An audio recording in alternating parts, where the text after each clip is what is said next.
All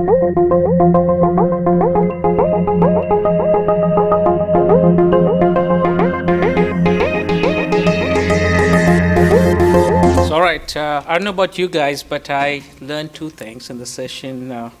One is obsolescence is good, especially if you up your game. And the second thing is there's no such things as no strings attached when it comes to money. So with that, we move to our third and final session. Our next Fireside Chat is on impact of cloud and mobile computing. This Fireside Chat will focus on transformation of the services industry into a strategic resource for complex product development services. Sanjay Dhawan, CEO of Symphony Teleca, will discuss the shift to cloud-based software, cross-platform delivery, and mobile consumption in both consumer and enterprise space. The session will also explore the future of mobile operating systems and examine the options beyond iOS and Android. The session will be moderated by Rajeev Chand, who's the Managing Director and Head of Research at Rutberg. Please welcome on stage Sanjay and Rajeev.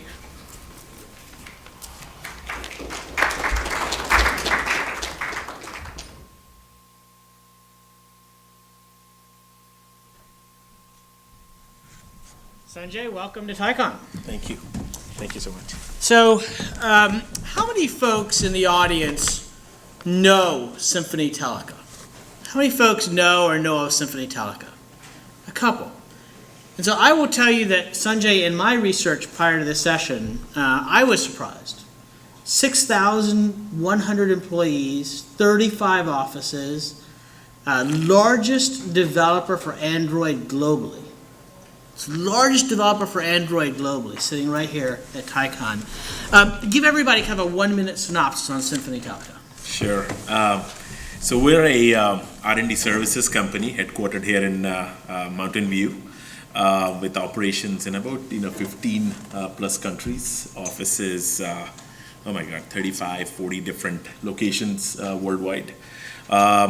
Basically kind of building products. We sit behind the conventional kind of OEMs that you hear about, the software companies, the mobile companies like the Nokias and Samsungs and HTCs and Jaguar, Land Rovers, and I can go on and on. The list is long with about 600 plus clients worldwide. Amazing. So yeah, that's what we do. Let me start at the highest. Looks like I need to revamp my marketing team. Yeah. We need to work on that. Yeah. Let me start off at the highest level. How do you see the professional services business transforming, which I guess was the title of the session? What's sort of the biggest change in the professional services market? So the very conventional kind of how the professional services business. One of the guys who sits on the board of my company, Bob Howe. Bob, if you go back in history, he basically built the IBM's services business. So he worked for Lou Gessner, and he started the transformation of IBM from a product company to a services company, and he's a board member at Symphony Teleca. And as I go and talk to him and other senior colleagues in the services business, what started with a hugely labor arbitrage, which was bringing process and efficiencies into doing the same thing 10 times, and hence becoming more efficient. As an industry, that's how things started. Is transforming very much into what I call a very offer-based, product-based services business. And what I mean by that basically is that things the food chain in the services industry, which was very much around IT services and BPO, outsourcing and so on and so forth, is moving up. Where we are companies like us, our company Symphony Teleca, we only specialize in creating products. So that's all we do. So we basically we go and engage with our customers around product ideations. And by the way, there are other companies who do the same thing as well. And all of us many of us in the services food chain, professional services food chain, are trying to go above in terms of working with our customers to help them do ideation around product, conceptualize new product, and then we also work with them to build it. So we're not just general purpose outsourcing services from an IT standpoint or from a BPO standpoint, etc. But we are true kind of partners in terms of think of this as So the next iPad could come from Symphony Teleca's group. well, there are some examples that probably I would love to share here with this audience. Where there are similar kind of product concepts that we are working on. Absolutely. What, let's go into that. So what are you are the largest developer behind Android globally. What are kind of a couple of the really interesting things that you guys are working on, especially the things that you can't talk about? We'd love to talk about them right here. So, I would request the folks in the audience to take their cell phone out, right? If and what you'll see is a screen that's blank, right? It's for power saving purposes. It's a blank screen like this, right?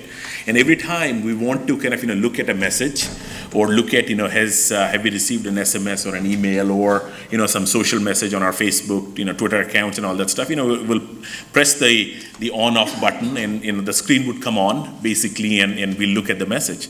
Guess what? We have just worked with another customer of ours. In fact, innovated a new product called a dual screen phone. So there are two screens.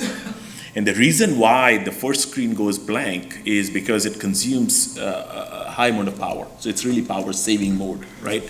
And this dual screen phone has a second screen, which is like a e-ink, kind of like your Kindle screen, which always stays on. Now think of the applications, right? There are just huge amount of applications. So we went into Android and kind of did changes to the operating system to kind of enable two screen operations, right? So your main screen, which consumes a lot of power, is always, it goes blank after a period of time, 30 seconds, whatever it is, right? But the back screen always stays on. So you can just leave your phone just like on the desk, and you can, you can route all your social messages, right? Could be your Facebook, could be your, Twitter, could be your other, messaging and SMSs and all that stuff. They can be coming on that same screen. Yeah. Think of, how many times. The second screen's on the back. On the first back. screen's here, second screen's on the back. Back, and the back screen always stays on. Yeah. It consumes 1/10 of the power of the first screen. And then there is clever software that you can basically kind of write, on Android, which is what we did, our company did, to basically kind of manage both screens. And now think of, applications like, how many times do we take our boarding card on our phone and we are worried that, our phone battery will die? In this case, you can put the boarding card on your back screen, and you know what? Even if the battery is dead, it's a static screen. The boarding card is always there with you. Or a map. Right, you're trying to go somewhere and you want to put your map, and then you suddenly find your battery is dead. Right, in this case, the map is always there. Yeah, so if you're standing in or a picture of your loved one, right? We try to kind of personalize it, and you put the picture of your loved one on the phone, but guess what? You can't see it because you know what? It's blank. Yeah. So in this case, it's always there. Here's another screen for the kids to hijack. Do you see this going to Apple? Some rumors around multi-screen, sort of multi-side touch screen at Apple. Do you see even an Apple adopting this? There are rumors that the next iPhone is a dual screen iPhone. Don't know, right? So Apple is not our customer. Neither can I disclose. Which is why I asked. Neither can I disclose any information if it's confidential information. But there are rumors that the next Apple is a dual screen phone as well. We'll see. Although there could be an interesting patent fight there. Let's jump to beyond smartphones. Let's take automotive. What's the most interesting stuff you guys are working on in automotive? That's that whole kind of space is from a connected auto standpoint is an amazing new innovation area for us. We're this one also I can disclose the name of the customer since it's already out in the press. Starting 2014, all the Jaguar Land Rovers, so Jaguar cars, will have software that's built by us, by our company, and it's a very large, very strategic relationship for us. Because we're kind of innovating with the JLR team. to basically build a truly connected car experience, right, and take it to the next level. So today's cars, obviously, many of us, have cars, which are fairly connected, right, in terms of infotainment, whether it's, Bluetooth or, some satellite connectivity and so on and so forth, some little apps, etc. But soon what you will see in the cars is a completely kind of, connected experience around apps which change as depending upon who's driving the car. So there is no reason why when you get into the car versus when your spouse gets in the car and you have different preferences in terms of what apps you want to use, whether you want to use Pandora, you want to use Yelp, you want to use Facebook, whatever it is, right? And how those apps connect to the rest of the world. That whole screen will be basically customized based on who's driving the car, and then how those cars how those apps basically interact with the driver, both in on a voice base, through voice or through other interfaces in the car. So a lot of innovation going on in that whole area. The big challenge, though, I think in the automotive space, sticking to this just for a second, is that each automotive OEM is doing their own software platform. Mm-hmm. And if you look at all of automotive, it's 60 million units globally, which is not even a bad smartphone month. Mm-hmm. And so you've almost got the entire automotive industry in this pre-feature phone world where everybody's doing their own platform. So even though you've got something going on with Jaguar, which sounds impressive, Ford's got other things going on, GM's got other things going on. And so I guess my kind of question is, how bullish are you on the apps? The developers are going to care, and the apps, let's say even in Jaguar, are going to be interesting. Mm-hmm. No, I think point is right. I think the volume-wise, obviously it cannot really compete with, and you are absolutely right that the ecosystem is very proprietary right now. We work with many, I mentioned Jaguar only, but we do work with many other auto manufacturers as well. And as I look at, each of them are doing their own things. Yeah. It's very kind of, the feature phone is the right comparison. Although I do see convergence happening there as well, right? Over time, things will basically kind of converge, and we'll see kind of which ecosystem dominates that whole space. But I think volume may be lower than than a traditional kind of handset, but in terms of value to the driver and what the value realized is much higher. Time spent. If you did time spent rather than unit volumes, that could be a different metric. It's a totally different metric, right? Let me, I got two more questions, and I'm going to jump to the audience for a few questions. Let's stay with ecosystems for a second. Mm-hmm. And again, the CEOs of all the major OEMs are your customers, and you know them personally. I'm starting to hear from operators, phrases such as, again, smartphone and tablet world, there will not be a third major ecosystem. That BlackBerry and RIM, BlackBerry and Microsoft and Tizen and all these series of things are interesting, but at the end of the day, they're not solving a real consumer problem. Android and iOS are likely to be the two major mobile ecosystems for the next 3 to 5 years. You disagree with that? I disagree, since you said mobile ecosystem, right? See, mobile ecosystem is, the way when we look at mobile ecosystem, we only think of, the handsets and tablets, right? But that's a very small, the vision that we have in our shop is that's only the start of a mobile ecosystem. We talked about auto, small again, but the really, today, I don't know, between, PCs, laptops, handsets, 5 billion devices connected, maybe something like that, right? We think that number is going to be more like 50 billion, 10 times. And the reason for that basically is that, the connectivity is going to go into, hugely into machine-to-machine domain, right? Where all kinds of different machines are all connected. And that would require, I personally think, another ecosystem. Which is probably... Is it Android ahead in that 50 billion devices? Or who would you handicap as the most likely to succeed as you go to 50 billion? Well, it's not very clear yet, right? Microsoft may have a play, with their, Win 8, Win 8 RT, and some of the other stuff they're doing, the revamp of their Win CE.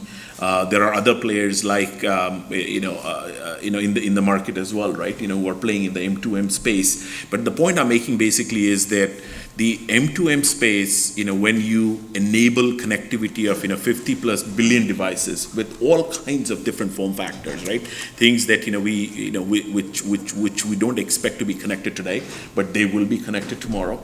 In that scenario, just look at anything with a large motor today. Sensors are going everywhere, right?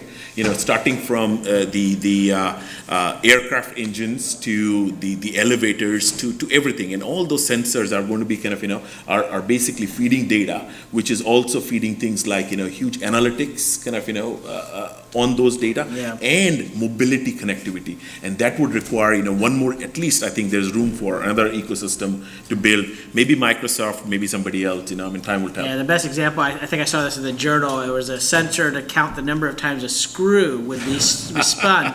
So that way, if you're a boa, you know that the screw is actually in 13 times rather than 12 times. Or whatever. Yeah. The planes are so heavily connected these days. It's amazing, right? The amount of data. Rolls-Royce, as an engine manufacturer, directly knows exactly what their engines are doing. They don't even have to go, through the Boeing or Airbus to basically see what's going on, because they would know before when there is a problem with their engines today. So I'm going to run out of time, so I apologize. I'm not going to be able to do audience Q&A, but I'm going to take the last question myself. There were 2 hot enterprise IPOs that occurred this week, 4 that happened last year. When is Symphony Teleca going to go public, and what are your plans?